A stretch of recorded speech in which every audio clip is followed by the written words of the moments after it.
अस्सलामुअलैकुम। ये सदाए हुर्रियत जम्मू कश्मीर है। नसीमा खातून से मुख्य समाचार सुनिए। भारत में कोरोना वायरस की बढ़ती हुई लहर के साथ मोदी त्यागपत्र दो की आवाज़ें बढ़ती जा रही हैं। बढ़ती हुई कोविड महामारी संकट में मोदी सरकार भारतीयों के प्राणों की रक्षा में बिल्कुल असफल रही है। भारत के नेटिजन्स देश भर में कोविड-19 की दूसरी भयंकर लहर की हैंडलिंग में विफलता के लिए मोदी सरकार को उत्तरदायी ठहरा रहे हैं।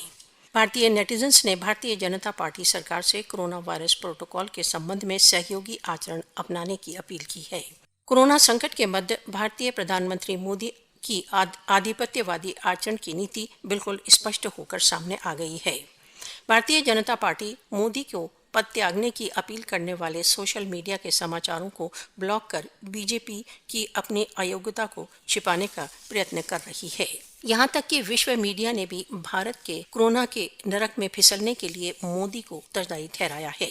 फ्रांसीसी दैनिक लमोंडे ने भारत में बढ़ते भीषण कोरोना प्रलय के लिए मोदी के अहंकार को उत्तरदायी ठहराया है। भारतीयों के लिए प्रत्येक बीतने वाला दिन इस बात को स्पष्ट कर रहा है कि मोदी बिल्कुल विफल हो गया है। कोविड की दूसरी लहर के लिए प्रधानमंत्री Modi super spreader India medical association के उपाध्यक्ष नवजोत दहिया, निर्वाचन रैलियां तथा कुंभ मेले जैसे एकत्रणों की अनुमति भयानक कोरोना वायरस के फैलाव से निपटने में मोदी के नॉन सीरियस आचरण का जीता जागता प्रमाण है।